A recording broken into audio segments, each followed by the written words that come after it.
அனைத்து மாணவர்களுக்கும் காலை வணக்கம். வேதியியலில் நம்ம 2 பாடங்கள் நம்ம முடிச்சிருக்கோம். முதல் பாடம் பருப்பொருள்கள் அப்படிங்கிற பாடத்தை நம்ம ரிவிஷன் பார்த்துட்டோம். திருப்புதல் நம்ம ஏற்கனவே பார்த்துட்டோம். 4 வாரத்தேர்வுகளுக்கு அந்த பாடத்திலேருந்து நம்ம வினாக்கள் கொடுத்து வாரத்தேர்வுகள் 4 வரைக்கும் நம்ம அந்த பாடத்தில் நம்ம முடிச்சிருக்கோம். இனி வரக்கூடிய அடுத்த வாரத்தேர்வுக்கு அடுத்த பாடம் நம்மை சுற்றி நிகழும் மாற்றங்கள். இதிலிருந்து தான் உங்களுக்கு இனி வரக்கூடிய வாரத்தேர்வுகளுக்கு தேர்வு இருக்கும். இப்போது நம்மை சுற்றி நிகழும் மாற்றங்கள் அப்படிங்கிற பாடத்தில் நாம் இப்போ ஒரு திருப்புதல் பார்க்கலாம். நம்மை சுற்றி நிகழும் மாற்றங்கள். நம்மை சுற்றி நிகழக்கூடிய மாற்றங்கள் நிறைய இருக்குது. நாம் 6ஆம் வகுப்பில் ஒரு 10 வகையான மாற்றங்களை நம்ம படிச்சிருக்கோம். அதாவது மெதுவான மாற்றம், வேகமான மாற்றம், மேல் மாற்றம், மீளா மாற்றம், விரும்பத்தக்க மாற்றம், விரும்பத்தகாத மாற்றம், இயற்பியல் மாற்றம், வேதியியல் மாற்றம், மனிதனால் ஏற்படக்கூடிய மாற்றம், இயற்கையால் நிகழக்கூடிய மாற்றம். இந்த மாதிரி ஒரு 10 வகையான மாற்றங்களை நாம் நிறைய எடுத்துக்காட்டுகளோடு நம்ம படித்தோம். இப்போ நம்ம என்ன பார்க்குறோன்னா, இயற்பியல் மாற்றம்னா என்ன, வேதியியல் மாற்றம்னா என்ன அப்படி தெரிஞ்சுக்கிட்டு முழுக்க வேதியியல் மாற்றங்கள் எப்படி நிகழ்கிறது அப்படிங்கிறத பற்றி நம்ம முழுசாக பார்க்க போகிறோம். இப்போ முதல்ல மாற்றம் அப்படின்னா என்ன பாருங்கள். ஒரு பொருள் தன்னுடைய நிலையில் இருந்து மற்றொரு நிலைக்கு மாறும் நிகழ்வு. ஒரு பொருள் ஒரு நிலையிலிருந்து வேறொரு நிலைக்கு போகுது, அப்போ அதுதான் மாற்றம் அப்படிங்கிறோம். பொருளின் ஆரம்ப நிலைக்கும் இறுதி நிலைக்கும் உள்ள வேறுபாடு. ஆரம்பத்தில் எப்படி இருக்குது, இப்போ எப்படி இருக்குது, அதனுடைய வித்தியாசம்தான் நம்ம மாற்றங்கள் அப்படின்னு சொல்கிறோம். மண்ணுக்குள்ளே ஒரு விதையாக வைக்கிறோம், ஒரு விதையை நம்ம புதைச்சி வைக்கிறோம். சில ஆண்டுகளுக்கு பிறகு பார்த்தா அது பெரிய மரமாக இருக்குது, இதுதான் மாற்றம். பனிக்கட்டி இருக்குது, வெப்பப்படுத்தும் போது பார்த்தா என்ன ஆகுது, உருகி நீராக மாறுது. பனிக்கட்டி திண்மமாக இருந்துச்சு, இப்போ திரவமாக மாறிப்போச்சு, இப்போ மாறிடுச்சு. தண்ணி நீராக இருக்குது, நல்லா கொதிக்க வைக்கிறோம், எல்லாம் ஆவியாக போகுது, நீராவியாக மாறுது, நிலை மாறுது. அது மாதிரி ஆரம்ப நிலைக்கும் இறுதி நிலைக்கும் ஒரு பொருளினுடைய நிலையில் ஏற்படக்கூடிய வேறுபாடு பொதுவாக மாற்றம். வேறொன்றா மாறுது அப்படின்னு சொல்லுவோம். மாற்றம் அப்படிங்கிறது பாருங்கள், அன்றாட வாழ்க்கையில் நம்மை சுற்றி பல மாற்றங்களை நாம் காண்கிறோம். ஒவ்வொரு மாற்றம் நிகழ்வதற்கும் சில கால இடைவெளி இருக்குது. இப்போ பால் தயிராக மாறுதுங்கிறோம், மாற்றம் நிகழ்ந்துருச்சு. பால் காலையில் பார்க்கும்போது தயிராக இருக்குது, இப்போ மாற்றம் நடந்திருக்கு, அதுக்கு ஒரு கால அளவு தேவைப்படுது. சில மணி நேரங்களில் அது தயிராக மாறுது. இப்போ இரும்பு பொருள், ஒரு ஆணி, சுத்தமான ஒரு புதிய இரும்பு ஆணி, அது மேலே காற்று, அதாவது ஆக்சிஜன், நீர், இந்த மாதிரி தொடர்ந்து அது மேலே பட்டுகிட்டே இருக்கும்போது சில மாதங்களுக்கு பிறகு பார்த்தோம்னா துருப்பிடிச்சு போகுது. இப்போ இங்கே துரு அப்படிங்கிறது ஒரு புதிய பொருள். இப்போ அது ஒரு மாற்றம் நிகழ்ந்துருச்சு, அதுக்கு காலோட பார்த்தா சில மாதங்கள் ஆகுது. ஒரு குழந்தை பெரிய 10 வருஷம் கழிச்சு அந்த குழந்தை பெரிய ஆளாக நிற்குது. ஒரு பையனாக 10 வயசு 10 வருடங்களுக்கு பார்த்தா ஒரு பெரிய பையனாக இருக்குது. இப்போ மாற்றம் நடந்துருச்சு, குழந்தையாகவே இல்லை. 1 வயசு, 2 வயசு, 3 வயசு, ஒவ்வொரு வருடங்கள் வரும் பார்த்தீங்கன்னா அதனுடைய உருவம் மாறிட்டே இருக்குது, அவனுடைய தோற்றம் மாறிட்டே இருக்குது. ஸோ இதுதான் குழந்தையாக இருக்கும்போது எப்படி இருந்துச்சு, 10 வருஷம் கழித்து இந்த பையன் எப்படி இருக்கான், இதுதான் மாற்றங்கள் ஆச்சுங்களா. இதுதான் அது கால அளவு மாறப்படும். அதுக்கு உடனே இப்போ இந்த குழந்தை பிறந்த உடனே பெரிய ஆளாக வளர்றதில்லை. ஒவ்வொரு கட்டத்துலேயும் ஒவ்வொன்றா மாறிட்டே வரும். 1 வருஷத்தில் ஒரு மாதிரி இருக்கும், 2 வருஷத்தில் ஒரு மாதிரி இருக்கும், 5 வயசில் ஒரு மாதிரி இருக்கும், 10 வயசில் ஒரு மாதிரி இருக்கும். அதனுடைய தலைமுடி மாறும், உருவங்கள் மாறும் இல்லையா. இந்த மாதிரி அதனுடைய உருவமைப்பு மாறும். இதுதான் மாற்றங்கள். கால அளவு நிறைய, கால இடைவெளி நிறைய இருக்குது. இப்போ ஒரு பேப்பர், காகிதம் தீப்பிடிச்சு உடனே அது எரிஞ்சு போச்சு, சாம்பலாக மாறி போச்சு, மாற்றம் நிகழ்ந்துருச்சு, உடனே நடந்துருச்சு. அதுக்கு என்ன டைம்னு சொல்ல முடியும், சில வினாடிகளில் அது எரிஞ்சு போச்சு அப்படின்னு சொல்லுவோம். இரும்பு ஆணை துருப்பிடிக்கிறதுக்கு சில நாட்கள் ஆகும், பால் தயிராகுவதற்கு சில மணி நேரங்கள் ஆகுது, சமைப்பதற்கு சில மணி நேரங்கள் ஆகுது, காய்கறிகள்லாம் அந்த நிலைக்கு வர்றதுக்கு. இந்த மாதிரி கால இடைவெளிகளில் ஒவ்வொரு மாற்றமும் தினம் நடந்துக்கிட்டே தான் இருக்குது. தினமும் நம்ம வீட்டில் நம்ம பார்த்திங்கன்னா நிறைய மாற்றங்கள் நம்ம டெய்லியும் பார்த்துக்கிட்டு தான் இருக்கோம்.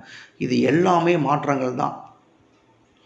இப்போ இந்த மாற்றங்கள் அப்படிங்கிறது எதில் அதிகமாக மாற்றங்கள் நம்ம எதிர்பார்க்கலான்னா, வடிவம் மாறி போயிடும், கலர் மாறிடும், அதனுடைய வெப்பநிலை மாறும், அதனுடைய நிலை, இயற்பியல் நிலை மாறும். எப்படி இருக்குது, திண்மமாக இருக்குது, திரவமாக இருக்கா, வாயுவாக இருக்கா, அதனுடைய நிலை மாறும், அதனுடைய இயல்புகள் மாறும், பண்புகள் மாறும். இதெல்லாமே நடக்கும். இது எல்லாமே இதில் எதில் மாறினாலும் அது மாற்றங்கள் தான். பொருள்களில் ஏற்படுத்தப்படும் இத்தகைய மாற்றம், இது இந்த மாற்றங்கள்லாம் நடக்குது. சில மாற்றங்களை நம்ம கண்ணால் பார்க்க முடியும், சில மாற்றங்களை நம்மளால் கண்களால் பார்க்க முடியாது. ஸோ மாற்றங்கிறது இது எல்லாமே மாற்றங்கள் தான். இதில் நாம் பார்க்குறது இயற்பியல் மாற்றம்னா என்ன, வேதியியல் மாற்றம்னா என்ன.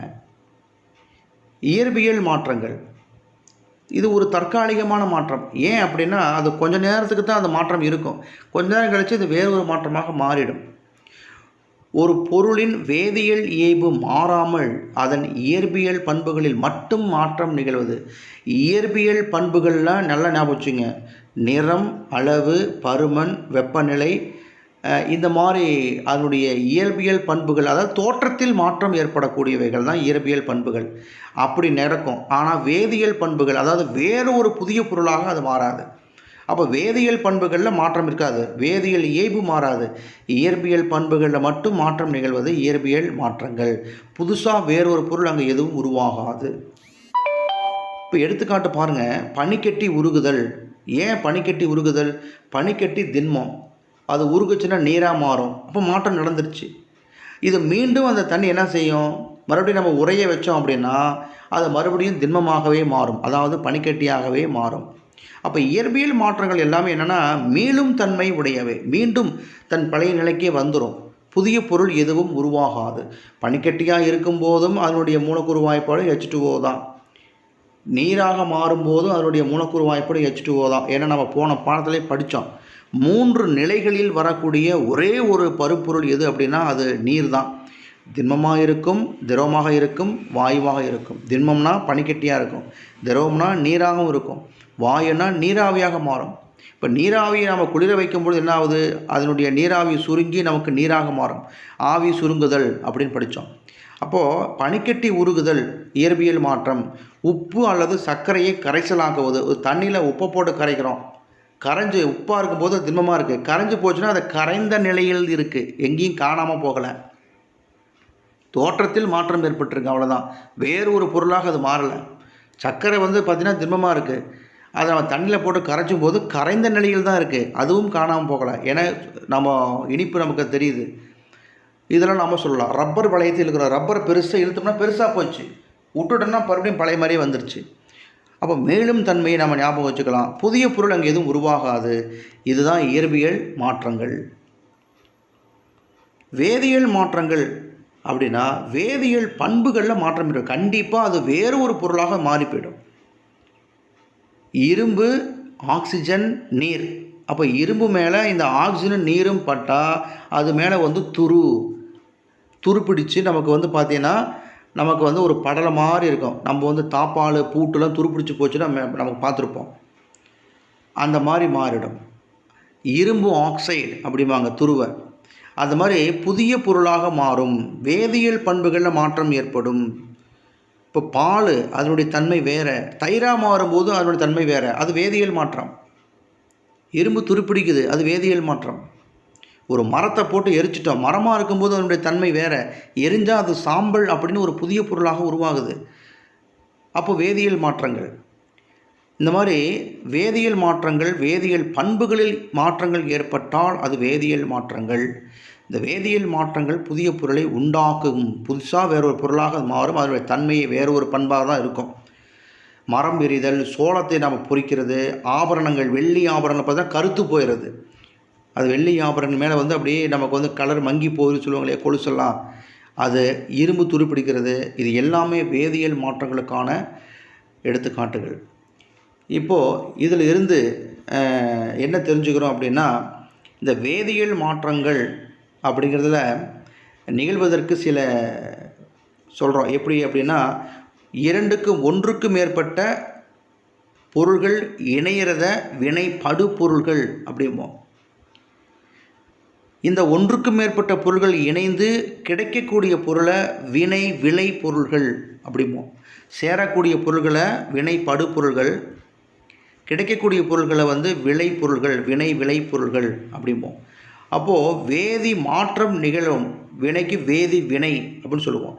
இந்த வேதி வினை நிகழ்வதற்கு சில நிபந்தனைகள் இருக்குது. அதாவது சில நிபந்தனைகள் மூலமாக இந்த வேதி வினைகளை நிகழ்த்தலாம்.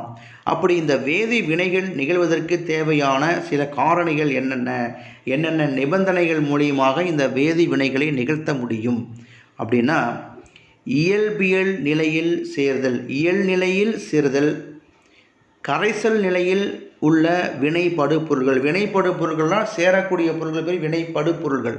அது கரைசலாக இருக்கும்போது சேர்ந்து எப்படி நமக்கு இந்த வேதிவினை நிகழும். மின்சாரம் ஒரு நிபந்தனையாக கொடுத்துருக்குறாங்க. வெப்பம் தேவை. வேதிவினை நிகழ்வதற்கு வெப்பம், ஒளி அதாவது வெளிச்சம், லைட், வினைவேக மாற்றி கேட்டலைஸ்ட், வினையின் வேகத்தை மாற்றக்கூடியது. சில வேதி வினைகள் நிகழ்வதற்கு மெதுவாக நடைபெறும், மந்தமாக இருக்கும். அப்போ அந்த வேதி வினையை நாம் தூண்டி விடுவதற்கு சில நம்ம ஒரு பொருட்களை ஆட் பண்ணுவோம். இந்த மாதிரி வேதி வினை நிகழ்வதற்கு அடிப்படை சில 6 வகையான நிபந்தனைகள் இருக்குது. இதனால்